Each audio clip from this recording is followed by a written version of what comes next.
implementasikan dalam kehidupan sehari-hari.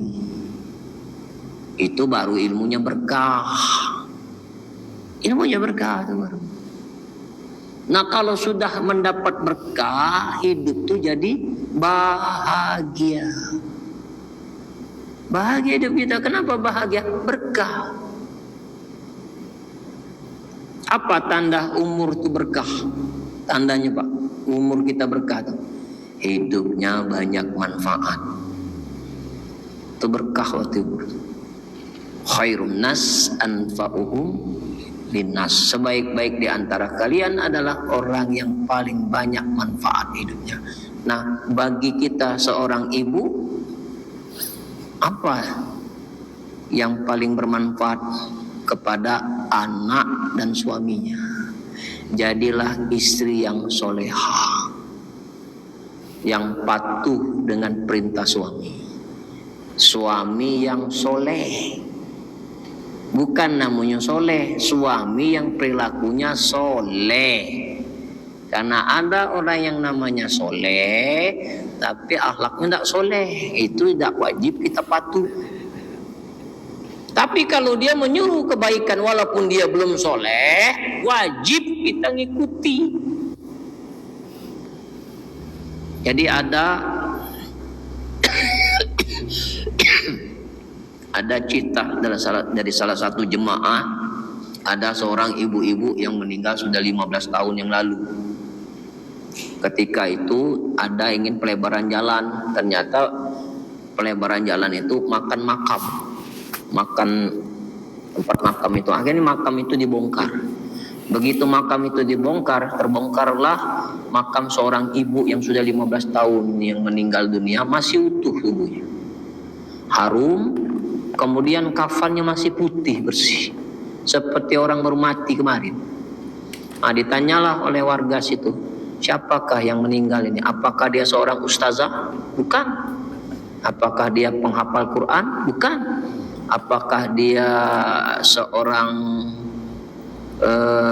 wali Allah? Bukan juga. Apakah dia ini guru ngaji? Bukan. Apa kata suami? Istriku ini semasa hidup patuh kepada suami. Nah, jadi Bu, jalan nak masuk surga itu tidak perlu muluk-muluk, patuh saja pada suami. Surga tempat. Bahkan tubuhnya tak termakan oleh tanah. Nah, tanya pada diri kita ini, sudah patuh belum dengan suami yang soleh? Yang soleh Bu ya, yang tak soleh pengecualian. Kalau suami sudah soleh, ibu masih tidak patuh kepada suami yang soleh, ibu tidak dapat surga. Walaupun ibu rajin sholat, walaupun ibu rajin ngaji, walaupun ibu rajin berwirid, berzikir, tapi kalau pada suami tidak nurut, pada suami sering nyakitin perasaan suami, bukan surga tempat. Itu Bapak Ibu. Jadi ibu-ibu yang rajin pengajian, beneri dulu hubungannya dengan suami. Bapak-bapak juga sama, jangan sampai rajin majelis taklim, bermalam-malam, berdalu-dalu belajar, sama bini masih kasar, sama bini masih mudah marah, sama bini masih kurang sopan, sama istri orang lembut. Iya Pak, sama istri orang lembut, sama istri sendiri kasar. Kan itu namanya bohong. Istri orang nyiapkan kita kopi, dengan ringannya lidah kita mengatakan, Bu, terima kasih ya. Dilihat oleh istri kita, pulang disinggung oleh istri, terima kasih ya. Aku yang tiap hari buat kopi untuk kau, tidak pernah kau ucap terima kasih kepada aku. Kata bini tadi, kapan ketemu, terima kasih ya. Jangan begitu Pak. Kalau kita sama istri di rumah, dia sering nyiapkan kita kopi, kita tidak pernah mengucap terima kasih kepada istri, sama istri orang tidak boleh lebay seperti itu. Tapi kalau bapak sudah lebih dulu mempraktekkan ucapan terima kasih itu kepada istrimu yang banyak jasanya kepada hidup kita ini, ketika bapak mengucap terima kasih kepada istri orang, istri tak cemburu. Memang bapaknya anak-anak tuh begitu. Saya saja kalau buat kopi, buat makanan itu tidak pernah tidak mengucapkan terima kasih. Ringan lidahnya mengucapkan terima kasih. Coba tidak pernah mengucapkan terima kasih. Tiba-tiba bapak mengucapkan terima kasih pada istri orang. Didengar oleh istri kita, pulang ke rumah disindir, terima kasih ya. Nah, gimana perasaan kita? Bohong kita selama ini. Nah, jadi hidup ini Bapak Ibu, jangan cuma nak bagus-bagusi topeng, tapi bagusi hati ini. Nah. Biarlah kita nampak di mata orang kita ini mungkin belum dianggap orang soleh, belum dianggap orang kita ini dermawan, belum dianggap orang kita ini bijak, tapi Allah tahu isi hati kita. Tak perlu kita validasi dari makhluk, yang penting kita butuh validasi dari Allah. Maka orang-orang yang sudah sibuk mencari perhatian Allah, dia tidak peduli lagi dengan penilaian makhluk. Makhluk mau menghina dia, makhluk mau memuji dia, memuja, memuliakan, tidak ngaruh. Kenapa tidak ngaruh? Dia sadar bahwa pujian-pujian orang ke dia itu banyak yang tidak cocok dengan kenyataannya. Dihina tidak merasa terhina. Kenapa? Karena penghinaan orang terhadap dirinya lebih sederhana dibandingkan kehinaan dia yang sebenarnya. Jadi kalau ada orang menghina kita, biarkan saja. Kenapa dibiarkan saja? Karena dia baru satu aib yang dia ketahui. Tapi ribuan aib masih Allah tutup. Alhamdulillah. Nah, jadi tenang jiwa nih. Itu Bapak Ibu. Jadi kalau kita sudah Allahu Akbar itu tidak ada lagi diri kita ini. Yang ada hanya dia. Itu teori Pak. Ngamal kenyusaro. Tapi setidak-tidaknya kita sudah mengarah ke situ. Kalau Bapak Ibu dihina orang dengan kata-kata monyet, marah nggak? Monyet ini marah nggak? Nah, kenapa? Ya kita bukan monyet, kenapa harus marah? Monyet, katanya. Ah, saya? Oh, bukan, saya bukan monyet. Yang tersinggung itu berarti merasa dirinya? Yang merasa dirinya manusia. Ya kalau monyet kan, kalau memang benar-benar monyet harus kita marah. Monyet dikatain monyet nggak marah. Jadi tidak perlu Pak, Bu, kalau ada orang menghina kita dengan kata-kata buruk dibalas dengan kata-kata buruk. Ada beda kita sama dia. Cuman bedanya keduluan kita dihina monyet. Lalu kau balik lagi menjawab dengan kata-kata yang kurang bagus. Itu sama saja kita sama seperti dia. Jadi kalau ada orang yang menghina kita, abaikan. Tidak usah direspon. Nanti dia malu sendiri. Itu cara Nabi itu begitu. Jadi kita ini masih jauh akhlak kita masih buruk. Kita masih mudah tersinggung. Ada orang ketemu kita tidak negur kita, ya sudah, tidak usah. Sombongnya dia mentang-mentang jilbab baru. Ais. Sudah biarlah, mungkin matanya rabun. Mungkin dia sedang banyak pikiran.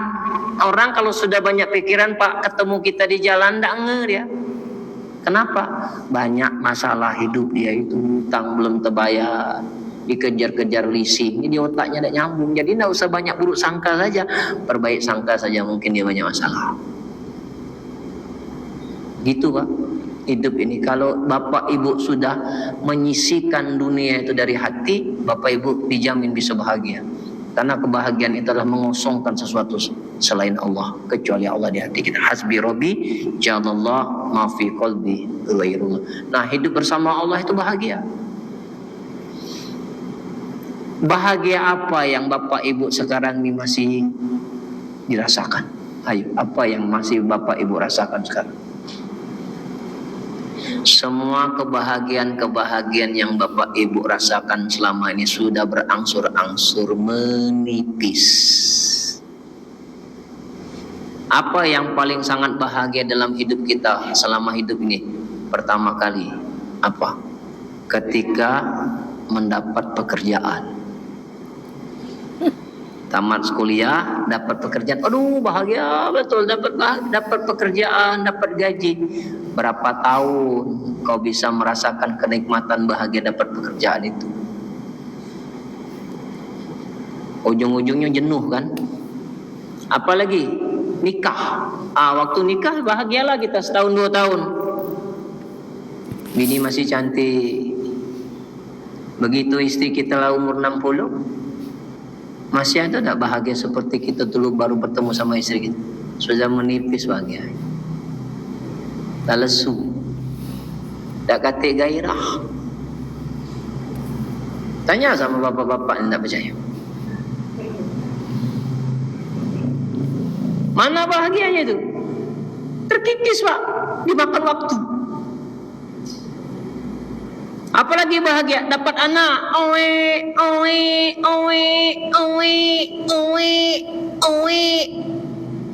Alhamdulillah saya jadi bapak, saya jadi ibu. Berapa lama kau bahagia? Umur 3 tahun, 2 tahun masih lucu-lucu kita cium, kita peluk. Sekarang ada lagi anak yang bisa kau cium, yang kau bisa kau peluk. Bahkan mereka meninggalkan kita. Mana bahagia? Mana bahagia? Dia sudah sibuk dengan keluarganya, dia sibuk dengan suami, dia sudah sibuk dengan istrinya. Mana kamu sendirian di rumah? Sama suami sudah tua pula, sama istri sudah tua pula. Dapat cucung juga tidak bisa buat kita bahagia. Bukan anak kita, cucung kita, dia masih ikut orang tuanya. Kita di saat kita rindu sama cucung kita, orang tua tidak ngizinin, tidak bisa temu kita. Mana bahagianya? Semua hilang. Harta, pangkat, jabatan, kedudukan, mobil yang kau sayang-sayang juga tidak bisa lagi kau pakai. Uang yang kau simpan miliaran itu juga tidak bisa berfaedah sedikit pun untuk kita, sedikit pun. Tidak bisa menyembuhkan penyakit kita. Dan tidak bisa membuat kita muda, tidak bisa. Ada sesuatu yang membuat kita bahagia. Hidup bersama Allah. Anak meninggalkan kita, bahagia yang dulu sudah jadi tinggal kenangan cerita. Hidup sepasang suami istri sudah tua. Dalam itu suami meninggalkan kita sendirian bu. Kita sendirian. Mau curhat kemana? Dulu waktu ada suami, kalau kita punya masalah, kita cerita sama suami. Dulu waktu kita punya istri, ada masalah cerita sama istri. Sekarang istri sudah tidak ada, suami tidak ada, mau cerita kemana lagi? Nah, disitulah kita baru butuh Tuhan. Di situ kita baru butuh Allah.